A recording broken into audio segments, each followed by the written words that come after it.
So here's a demonstration and a look at the workings of a machine that dates from anywhere between the 1950s to the 1970s. These machines are often referred to as Allwins, sometimes wall machines, or even flickball machines, but it's actually called the Elevenses. Why? Because you have 11 chances of winning. There's 11 slots along the front here where a ball can drop into. Now on this particular machine it was quite unique because it had variable payouts, so it could pay out either 2 coins, 4 coins or 6 coins.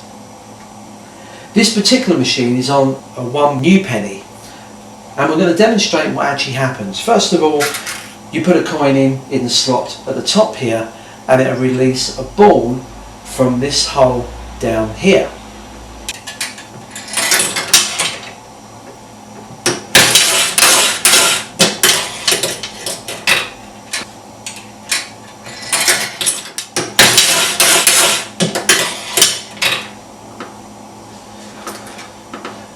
What made these so popular was by them being called the Elevenses, people thought they had more chance of the ball catching one of these.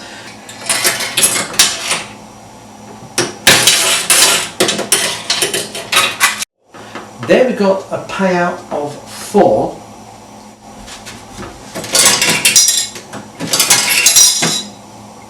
And there's the payout. So what we'll do is we'll take a look inside the machine to see how all this marvellous mechanical machine works.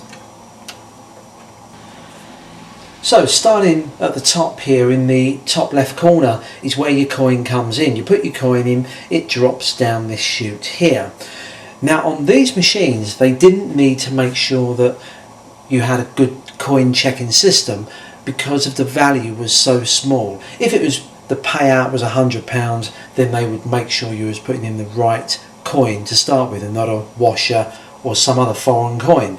Here it was just a simple case of checking the thickness and the diameter and the weight of the coin basically would work the system. Now as the coin proceeds down, it comes to this point here, and it's this little arm that triggers the ball. The ball is kept further down, and as a coin goes past it will then tilt this down, and you heard the ball drop into play.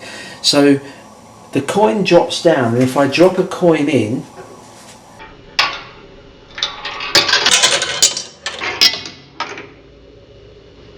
the coin itself travels down to this part. Now this bit here is the coin tube that holds the payouts.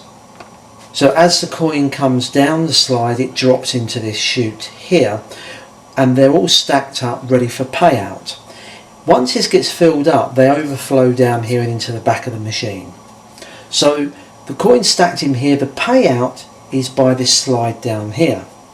So this slide moves backwards and forwards to push out 2 coins at a time, and let me just show you that. As you turn the handle it pulls out a middle slide and then pushes it back in, which pushes out 2 coins, and then it locks. Now to stop this slide from being able to move backwards and forwards without a win, we need to unlock something over on the other side, which is here, and there it is there. If I try and turn the handle, you can see that this arm here hits against this nut, which stops me from moving it back. And this little arm is connected to this arm, which can tilt. Now the thing that triggers this is the ball dropping in the top here, and the weight of the ball pulls this down like that, and in doing so it lifts up this arm down here so it's clear of this stopper. Once that's in a position like that, we can then turn the payout handle and it allows us to go backwards and forwards to pay out. Then it drops back down once the ball's dropped off the end of this lever. Now this is where the payouts are determined here.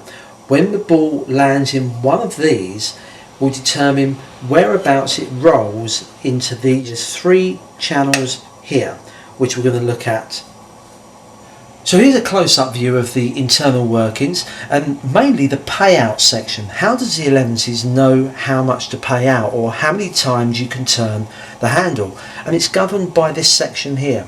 We've already seen, depending on which channel the ball rolls into, will determine where the ball will drop out into this unit here. Now I'm going to remove this cover so you can actually see what goes on inside. Now these are the 3 channels. Depending on which payout you get, the ball will roll down and knock the arm down due to the weight of the ball and allow you to turn the handle. Remember, as the ball comes down, it releases the catch down here. So let's see what happens when the ball rolls into the 6. That'll be this channel here. Now I'm going to help it along its way by putting this here. There it is there. It drops through into this channel, and at the same time you'll see it's forced the arm down, which will allow us to turn the handle. As we turn the handle, watch the catch as it comes back and pushes the ball into the next channel, which keeps this down for a second time and allows it to pull back again, and then pushes it for the 3rd time and then allows us to turn it again, where the ball drops back into play. So a final overview of what happens. Coin goes in here, drops down here, releases the ball by flicking this up. The ball drops into play. The ball gets spun around. When it comes into a winning position, one of these, it drops into this area here. These 3 areas determine whether or not the ball is going to go into this channel, this one, or this one. This pays 2, 4 and 6 on this particular setup. Once it's gone in there, it will drop this lever down, which lifts up this locking catch here.